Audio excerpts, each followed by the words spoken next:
ನಮಸ್ಕಾರ Karnataka, the reality show citizen ಕಾರ್ಯಕ್ರಮಕ್ಕೆ ನಿಮ್ಮೆಲ್ಲರಿಗೂ ಹೃದಯಪೂರ್ವಕ ಸುಸ್ವಾಗತ. ಇವತ್ತಿನ ಬೆಳಗ್ಗೆ ಟಾಸ್ಕ್ ಸಿಟಿ ಸವಾರಿ which relates to traffic rules. License ಇಲ್ಲ, ಟಾಸ್ಕ್ ಕೂಡ ಮಾಡಿಲ್ಲ ಶ್ರುತಿ. ನಮಗೆ ಟ್ರಾಫಿಕ್ ಅವೇರ್ನೆಸ್ ಮೂಡಿಸಕ್ಕೆ ನಮ್ಮ ಸಿಟಿಜನ್ ಲಾಬಿಗೆ ಸ್ಪೆಷಲ್ ಗೆಸ್ಟ್ ಇದ್ದಾರೆ. ಅವರು ಸೆಂಟ್ರಲ್ ಏರಿಯಾದ ACP. Please welcome ACP Nagappa sir. ನಮ್ಮ ಯೂತ್ಸ್ ಅವ್ರಿಗೆ ಬೇಸಿಕ್ ಟ್ರಾಫಿಕ್ ಸೆನ್ಸ್ ಏನು, ಮುಂದೆ ಅವರ ಥ್ರೂ ನಮ್ಮ ಸಿಟಿಸನ್ಸ್ ಕೂಡ ಒಂದಷ್ಟು ಅವೇರ್ನೆಸ್ನ ನೀವು ಕ್ರಿಯೇಟ್ ಮಾಡಬೇಕು ಅಂತ ನಾವು ಕೇಳ್ಕೊಳ್ತೀವಿ. ತುಂಬ ಸಂತೋಷ. ಈಗ ನೀವು ಬೆಂಗಳೂರು ನಗರ ನೋಡಿದಿರಿ, ಈ ಜನ ಹೆಂಗೆ ತುಂಬಿ ತೊಳಗ್ತಾ ಇದ್ದಾರೋ ಹಂಗೆ ವಾಹನಗಳು ತುಂಬಿ ತೊಳಗ್ತಾ ಇದ್ದಾವೆ. ಯಾವ ದಾರಿನಲ್ಲಿ ಹೇಗೆ ಹೋಗಬೇಕು, ಬೆಳಿಗ್ಗೆ ಮನೆ ಬಿಟ್ಟು ರಾತ್ರಿ ಮನೆನ ಸೇಫಾಗಿ ಹೋಗಿ ಸೇರಬೇಕು, ಇದು ಒಂದು ಭಾಳ ಚಾಲೆಂಜಿಂಗ್ ಕೆಲಸನೇ ಅಂತ ಹೇಳ್ಬೇಕು. ನೀವು 1 ಕಿಲೋಮೀಟ್ರ್ 2 ಕಿಲೋಮೀಟ್ರ್ ಹೋಗ್ಬೇಕಾದ್ರೆ ಮೈಯೆಲ್ಲ ಎಚ್ಚರಿಕೆಯಿಂದ ಹೋಗ್ಬೇಕು. ಕಾರಣ ಏನು ಅಂದರೆ ಯಥೇಚ್ಛವಾದ ವಾಹನಗಳು. ನಿಮ್ಗೆ ಆಶ್ಚರ್ಯ ಆಗ್ಬೋದು, ಬೆಂಗಳೂರು ನಗರ ಇಂಟರ್ನ್ಯಾಷನಲ್ ಸ್ಟ್ಯಾಂಡರ್ಡ್ ಪ್ರಕಾರ 8 ಅಥವಾ 10 ಲಕ್ಷ ವಾಹನಗಳಿಗೆ ಮಾತ್ರ ಇಲ್ಲಿ ಕೆಪಾಸಿಟಿ ಇರೋವಂಥದ್ದು, ರೋಡ್ ಕೆಪಾಸಿಟಿ. ಹಾಗೆ ಬೆಂಗಳೂರು ನಗರ ಈ IT-BT ಮತ್ತು ಇಂಡಸ್ಟ್ರಿಯಲೈಸೇಷನ್ನಿಂದ ಸಡನ್ನಾಗಿ ಡೆವಲಪ್ ಆಗಿದೆ. ಅದಕ್ಕೆ ಈಕ್ವಲ್ ಆಗಿ ಇನ್ಫ್ರಾಸ್ಟ್ರಕ್ಚರ್ ಡೆವಲಪ್ಮೆಂಟು ಆಗಲಿಲ್ಲ. ನಿಮ್ಮಂಥವ್ರು ಶಾರ್ಟ್ ಕಟ್ಟಲ್ಲಿ ಹೋಗ್ತಾರೆ, 1 ವೇನಲ್ಲಿ ಹೋಗ್ಬಿಡೋದು, ಸಿಗ್ನಲ್ ಇನ್ನೇನು ಅದು ರೆಡ್ ಬರ್ತಾ ಇದೆ ಅಂದ ತಕ್ಷಣ ಜಂಗ್ ಅಂತ ಹೋಗ್ಬಿಡೋದು, ಶಾರ್ಟ್ ಕಟ್ ತೊಗೊಳಕ್ ಹೋಗಿ ಅವ್ರ ಲೈಫ್ ಶಾರ್ಟ್ ಆಗ್ಬಾರ್ದು. ಇಡೀ ಕರ್ನಾಟಕದಲ್ಲಿ ಎಷ್ಟು RTOಗಳಿದೆ ಸರ್?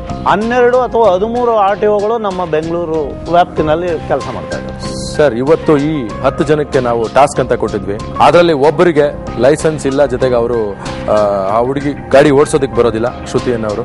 ಸೊ ಅವರೊಬ್ಬರು ಬಿಟ್ಟು 9 ಜನ ಕೂಡ ಟಾಸ್ಕ್ ಮಾಡಿದ್ದಾರೆ ಸರ್. ಅದನ್ನ ನಾವು ನಮ್ಮ ಕ್ಯಾಮ್ರಾದಲ್ಲಿ ಸೆರೆ ಹಿಡಿದಿದ್ದೀವಿ. ಅವ್ರು ಮಾಡಿರೋಂಥ ಸರಿನೋ ತಪ್ಪೋ ಅನ್ನೋದನ್ನು ನೀವು ಅವರಿಗೆ ತಿಳಿಸಿ, ಜೊತೆಗೆ ನಮ್ಮ ಸಿಟಿಸನ್ಸ್ ಕೂಡ ತಿಳಿಸಿದ್ರೆ ಅದು ನಮ್ಮ ಸೌಭಾಗ್ಯ ಆಗುತ್ತೆ ಸರ್. ಓಕೆ, ಮೊದಲಿಗೆ ನೋಡೋಣ ಸರ್ ಕ್ಲಿಪ್ಪಿಂಗ್ಸ್. ಮೂರ್ತಿ ಸರ್, ಜಯ ಹಾಸ್ಪಿಟಲ್ ಯಾಕಡೆ ಹೋಗ್ಬೇಕು ಸರ್? ಸ್ಟ್ರೈಟ್ ಹೋಗ್ಬೇಕಾ? ಈ ಕಡೆ ಲೆಫ್ಟ್ ಇಲ್ವಾ? ಹಿಂಗೆ ಹೋಗ್ಬೇಕಾ? ನಾವು ಏನು ಸರ್ ಹಿಂಗೆ ಬರ್ತೀರಾ? ರೋಡ್ ಐತಲ್ಲ, ರೋಡ್ ಬರಕ್ಕೆ ಹೋಗ್ಲಿ. ಯಾರಾಗ ಗುದ್ಬಿಡ್ರಿ ಹೋಲಿ ಬಂದ್ಬಿಟ್ಟು. ಸಿಗ್ನಲ್ಲು ಇಲ್ಲ, ಒಂದು ಸಿಗ್ನಲ್ಲು ಇಲ್ಲ ಇಲ್ಲಿ. ಎಲ್ಲ ಬರ್ತಾನೆ ಹೆಂಗೆ ನುಗ್ತಾನೆ ಅವ್ರೆ.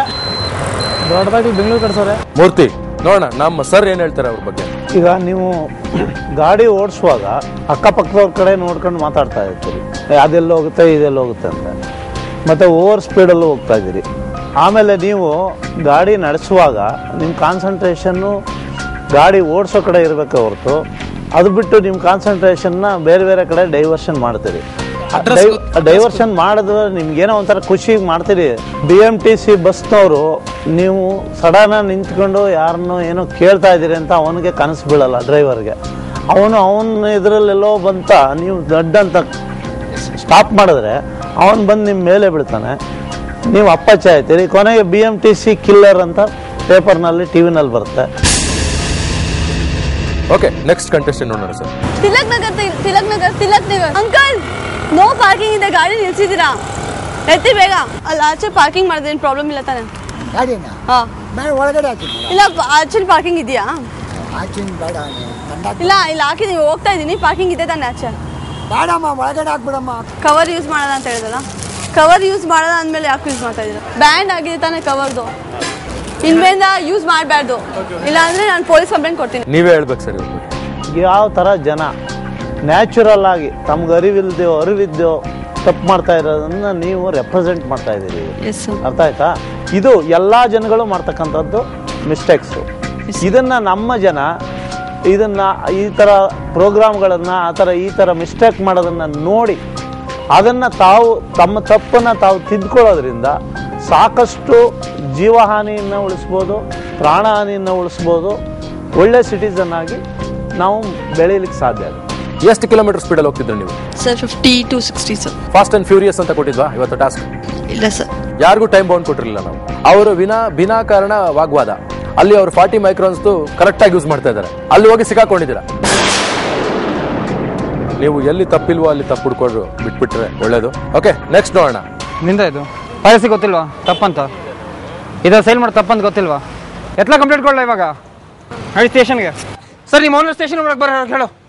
ಒಬ್ಬರಿಗೆ ಯಾವತ್ತಾದ್ರೂ ಹೇಳಕ್ ಮುಂಚೆ ನಾವು ಸರಿಗಿರ್ಬೇಕು. ನೀವು ಅಲ್ಲಿ ಫುಟ್ಪಾತಲ್ಲಿ ಪೈರಸಿ ಕ್ಯಾಸೆಟ್ಟು ಇದು ನಿಮ್ಮ ಟಾಸ್ಕ್ಗೆ ಅದು ಅನಾವಶ್ಯಕ. ಒಂದು. ಎರಡನೇದು, ಒಂದು ವೇಳೆ ನಿಮಗೆ ಅದು ತಪ್ಪು ಅಂತ ನಿಮ್ಗೆ ಅನ್ನಿಸ್ತು, ನೀವು ಮಾಡಿದಂಥ ಆಕ್ಟಿವಿಟೀಸ್ ಇದೆಯಲ್ಲ ಅದು ನೀವು ಮಾಡೋಂಥದ್ದಲ್ಲ. ನೀವು ಏನಾದರೂ ಮಿಸ್ಟೇಕ್ಸ್ ಕಂಡ್ರೆ ನೀವು ಅದನ್ನೆಲ್ಲ ಕೆಲಸ ಮಾಡಿ ಪೊಲೀಸ್ ಸ್ಟೇಷನ್ಗೆ ನೀವು ತಗೊಂಡೋಗೋ ಬದಲು ಸ್ಟ್ರೈಟಾಗಿ ನೀವು ಪೊಲೀಸ್ ಸ್ಟೇಷನ್ಗೆ ಹೋಗಿ ಈ ಥರ ಆಗ್ತಾ ಇದೆ ಸರ್ ಅಂತ ಒಂದು ವರ್ಡ್ ಹೇಳಿ ಅವರು ಅದ್ರ ಕ್ರಮ ತಗೊತಾರೆ. ಆರ್ಗ್ಯುಮೆಂಟ್ ಮಾಡೋ ಅವಶ್ಯಕತೆ ಇಲ್ಲ ಹುಡುಗನ ಜೊತೆಗೆ, ನಿಮ್ಮ ಸಂಬಂಧನೇ ಇಲ್ಲ ಅದು.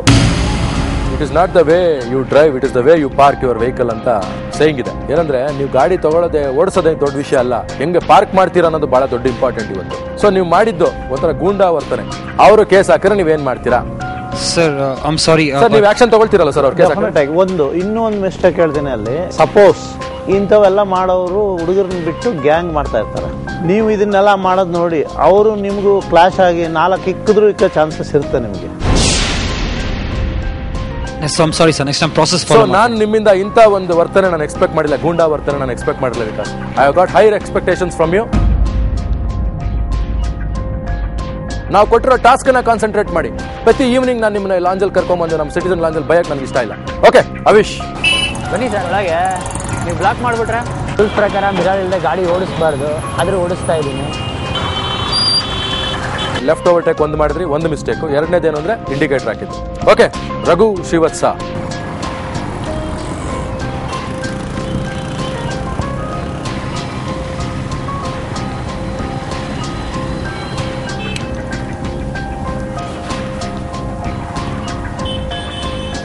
ನೀವು 65 to 70 ಕಿಲೋಮೀಟರ್ಸ್ ಹೋಗಿದ್ದೀರಾ ಸರ್? 45-50 ಅಷ್ಟೇ ಸರ್ ಹೋಗಿರೋದು.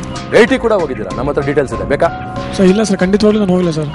ನೀವು ತಪ್ಪು ಮಾಡಿದ್ದೀರಾ, ಅದನ್ನ ಒಪ್ಕೊಳ್ಳೋದಿಲ್ಲ ಸರ್. ಈ ತರ ಯೂತ್ಸ್ ತುಂಬಾ ಜನ ಇದ್ದಾರೆ, ಅವ್ರ ಬಗ್ಗೆ ಏನ್ ಹೇಳ್ತೀರಾ ಸರ್? ಆ ಟೀನೇಜ್ ಇದೆಯಲ್ಲ ಅದರಲ್ಲಿ ರೆಬೆಲಿಯನ್ ಇನ್ಸ್ಟಿಂಕ್ಟ್ಸ್ ಇರುತ್ತಂತೆ, ಅದು ಎಲ್ಲ ಮಕ್ಕಳಲ್ಲೂ ಇರುತ್ತೆ. ನೀವು ಎಂಥ ನನ್ನ ಮಗ ಭಾಳ ಒಳ್ಳೆಯವನು ಅಂತ ಹೇಳ್ತಾ ಇರ್ತಾರೆ ತಂದೆ ತಾಯಿಗಳು ಹೊರಗಡೆ, ಬಟ್ ಮನೆಯಲ್ಲಿ ನೀನು ಯಾಕೆ ಇಷ್ಟೊತ್ತಿಗೆ ಕ್ಲಾಸ್ ಹೋಗ್ತೀನಿ, ಯಾಕೆ ಹೋಗ್ಬಾರ್ದು. ಇದನ್ನು ಆ ಏಜು ಮತ್ತು ಆರೋಗ್ಯನ್ಸಿ ಅದು ಆ ಏಜಲ್ಲಿ ಇದ್ದೇ ಇರುತ್ತೆ. ಅದನ್ನು ನಾವು ಇಂಥ ಕಾರ್ಯಕ್ರಮಗಳಿಂದ ಮತ್ತು ಔಟ್ ಆಫ್ ಎಕ್ಸ್ಪೀರಿಯನ್ಸಿಂದ ಅದು ಟೇಮ್ ಆಗ್ತಾ ಹೋಗುತ್ತೆ. ದ ಟೈಮ್ ವಿಲ್ ಟೇಮ್ ಅಂತ ಹೇಳ್ತಾರೆ. ಟೀನೇಜ್ ಇರ್ಬೋದು, ಯಾವ ಏಜ್ ಇರ್ಬೋದು, ಕೆಲವರು ಬ್ಯಾಲೆನ್ಸ್ಡ್ ಆಗಿರ್ತಾರೆ. ಅಲೆಗಳು ಥರ ಸರ್, ಅಲೆ ಬರುತ್ತೆ ಹೋಗುತ್ತೆ, ಆದರೆ ಅವ್ರ ಲೈಫ್ ಏನು ಚೇಂಜ್ ಆಗುತ್ತೆ. ಅಲೆಗಳು ಥರ, ಜಸ್ಟ್ ಲೈಕ್ ವೇವ್ಸ್, ಬರುತ್ತೆ ಹೋಗುತ್ತೆ. ಓಕೆ, ನೆಕ್ಸ್ಟ್ ನೋಡೋಣ. ಗುರುರಾಜ್, ಇವತ್ತು ಸರ್ ಮುಂದೆ ನಾನು ಡಿಕ್ಲೇರ್ ಮಾಡ್ತೀನಿ ಡೇಂಜರ್ ಝೋನಲ್ಲಿ ಯಾರ್ಯಾರಿದ್ದಾರೆ ಅಂತ.